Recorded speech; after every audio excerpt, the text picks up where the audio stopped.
मजदूर बन जाता है वो। दूसरा, कई अफसरों ने, एमपीज ने और मंत्रियों ने सर्वेंट क्वार्टर किराए पे चढ़ाए हुए हैं, जो कि एक क्रिमिनल ऑफेंस है, इसके लिए जेल हो सकती है। एक एमपी, एक ऑफिसर जब ट्रांसफर हो जाता है तो उसके यहां काम करने वाले जो स्टाफ है, सर्वेंट्स हैं, वो लोग बेघर हो जाते हैं, क्योंकि जब तक नया नहीं आता उनको निकाल दिया जाता है।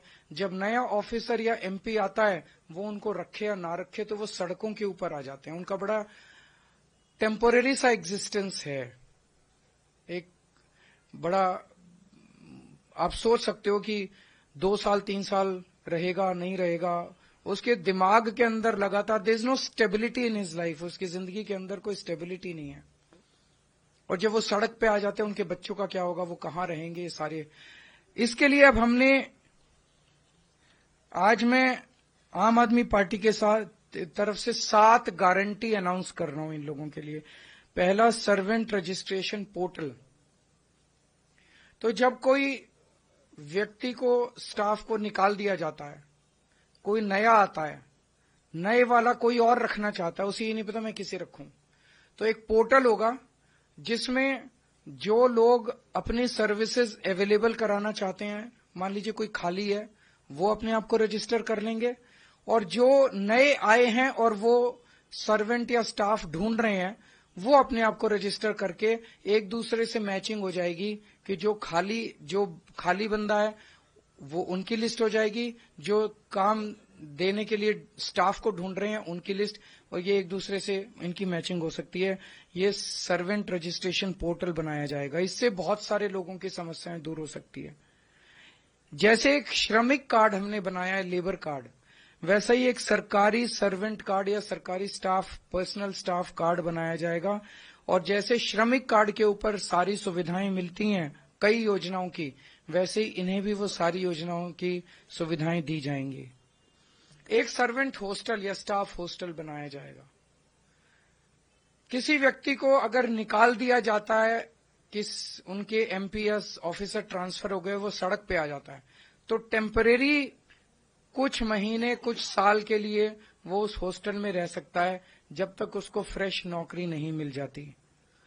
ईडब्ल्यूएस के जो दिल्ली सरकार के मकान हैं, जो कि सस्ते रेट पे दिए जाते हैं, आसान किस्तों पे दिए जाते हैं, वो सर्वेंट या स्टाफ जो पर्सनल है उनको भी मुहैया कराए जाएंगे, ताकि उन्हें इसका बेनिफिट मिल सके।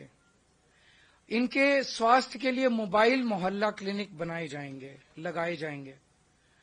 इनके काम के घंटे, इनकी तनख्वाह, इनकी वर्किंग कंडीशंस, इसके ऊपर नियम कानून कायदे बनाए जाएंगे और इसको क्रिमिनल ऑफेंस बनाया जाएगा। जो अभी हमने ऑटो चालक भाइयों के लिए, ई रिक्शा वालों के लिए, टैक्सी ड्राइवर्स के लिए अनाउंस किया कि 10-10 लाख रुपए का लाइफ इंश्योरेंस, 5-5 लाख रुपए का हेल्थ इंश्योरेंस, और उनके परिवार के अंदर बेटी की शादी में 1-1 लाख रुपए की सहायता राशि, और बच्चों को पढ़ाई के लिए स्कॉलरशिप, ये चारों बेनिफिट सर्वेंट ऑब्लिक स्टाफ के लिए भी दिए जाएंगे। तो आज मैं इनके लिए ये गारंटियां अनाउंस कर रहा हूं। अगर मनमोहन जी 2 शब्द बोलना चाहें तो।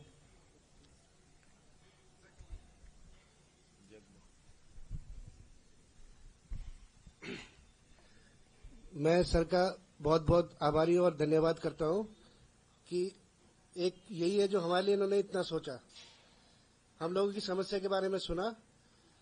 मैं इसके लिए बहुत बहुत आभारी हूं सर आपका। हमारे 2 सांसद यहां मौजूद हैं, संजय सिंह जी और राघव चड्ढा जी।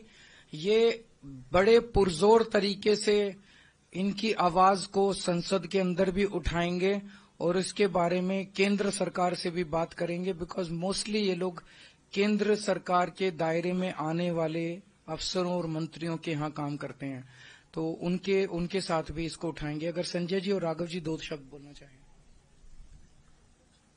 निश्चित रूप से मुझे याद है कि एक ऑल पार्टी मीटिंग में इन लोगों का मुद्दा उठा था, लेकिन उस पर कोई कार्रवाई नहीं हुई। संसद का सत्र शुरू हो रहा है, वहां पर मजबूती के साथ आम आदमी पार्टी का एक एक सांसद इनके मुद्दे को उठाएगा मैं पूरी तरह से अरविंद जी की ओर से और पार्टी की ओर से इन लोगों को आश्वस्त करता हूं।